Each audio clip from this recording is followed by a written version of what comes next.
I'll teach you to break into real people's houses. You fucking little bastard.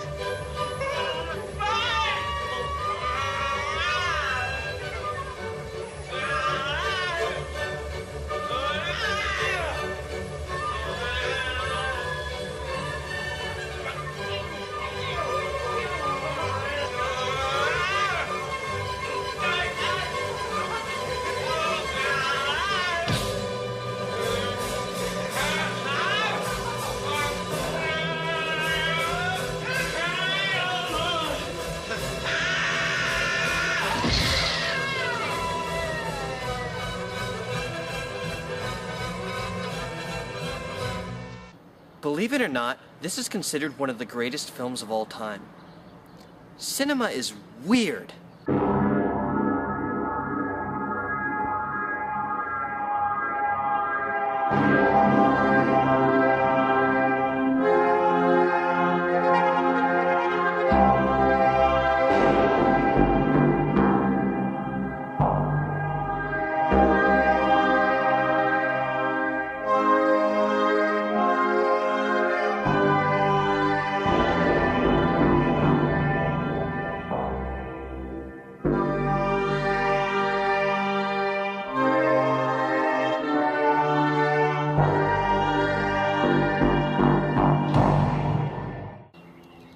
Well, it's the near future and morality has gone to shit. A violent youth culture has emerged, a repressive totalitarian regime is in power, and a young Alex DeLarge and his 3 droogs roam the streets looking for fun. Alex's spree of robbery and rape comes to an end, however, when he is betrayed by his gang members and sent to prison for his crimes against humanity. It is here that he is rehabilitated through the experimental Ludovico technique and sent back into society an upstanding moral citizen. After some torture, of course. But will this treatment stand when he is met with the same temptations that corrupted him? How are those he wronged in the past going to take his newfound complacency? And, perhaps most importantly, was it right for society to rehabilitate Alex in the first place?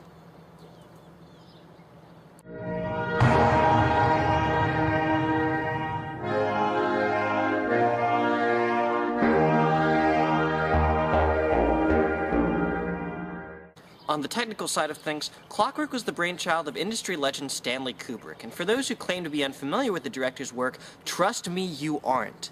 He is one of the most influential filmmakers in the craft, and with Clockwork, he pretty much perfected the sort of raw, low-budget style that would define his work until his death in 1999.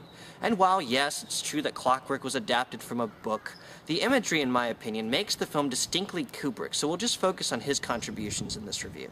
Use of ironic classical music, exaggerated hairstyles, clothing, colors, high-contrast lighting, and odd set design all mask the film's shoestring budget and create an eccentric world unlike anything I've ever seen before.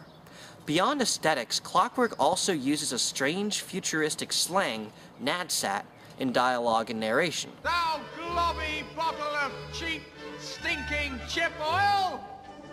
Come and get one in the yarbles! If you have any yarbles, you eunuch jelly thou!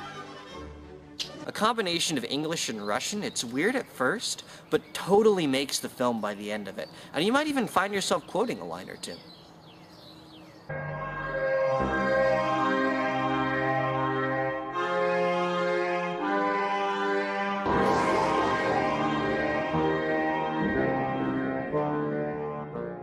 Let's get this out of the way right now. Every actor in A Clockwork Orange does their job.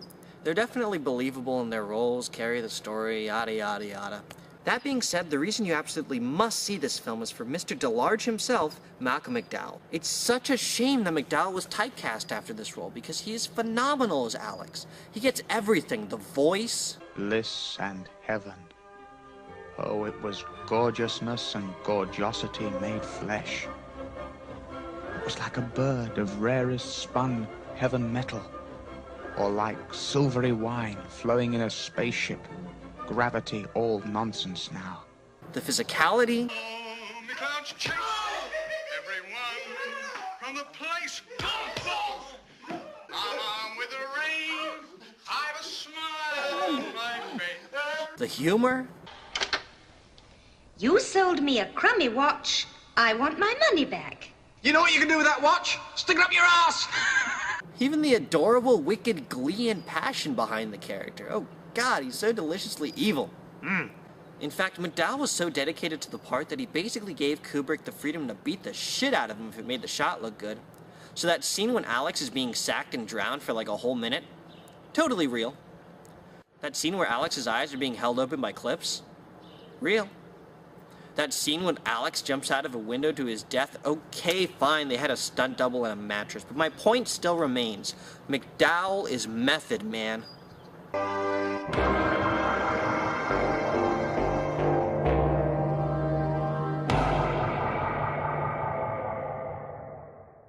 When A Clockwork Orange was released in 1971, no one knew what to make of it. Some wanted to ban the film, some called it a work of art, some dismissed it entirely, and still others used it to inspire their own violent, real-life killing sprees, resulting in the film being outlawed in Britain even today.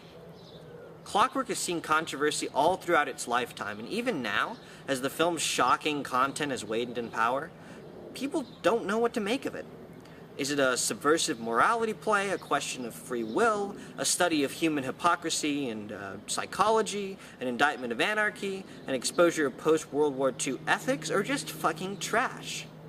This isn't helped by the film's ending, an omission of the final chapter of the novel, which clearly states Alex's fate and the story's moral. Kubrick was, after all, a trickster, and this lack of clarity is intentional. Clockwork is an art film, made to probe your values and ignite discussion through thought experiment and shocking imagery.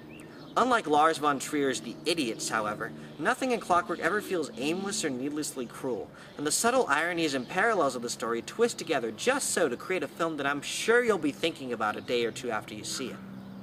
Now, I bet after all the bizarre imagery you've been seeing in this review, you're probably wondering, what the hell is this film even trying to say?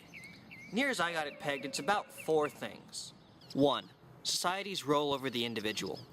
Through the use of the Ludovico technique, which conditions Alex against evil, Clockwork asks us a very enticing question. If we had the ability to make everyone good by design, at the cost of their own free will, should we take it? And the answer really depends. Do the ends justify the means, or is society's role to preserve freedoms, even the freedom to be a wild psychopath, gun laws, before protecting its citizens? 2. Good, bad, and the ugly of both extremes. Alex, as he starts in the beginning, is chaotic evil, destructive just for the fun of it. After he's conditioned against evil impulses, Alex is chaotic good, and doesn't even have the ability to defend himself in situations where harm towards others would be beneficial. By illustrating the insanity of both extremes, Clockwork argues that a neutral character, able to consciously be good intentioned but wicked when necessary, is more desirable. 3.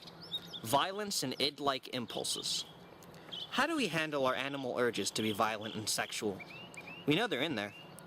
Do we let them slip through small bursts of action, or completely indulge ourselves in them, despite the consequences, embracing our design? Clockwork doesn't really offer an answer, by the way. 4. Moral hypocrisy. This one is short.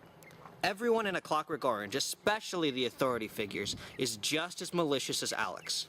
You could argue that their rage and aggression is justified by what Alex has done to them in the past, but an eye for an eye makes the whole world blind, doesn't it?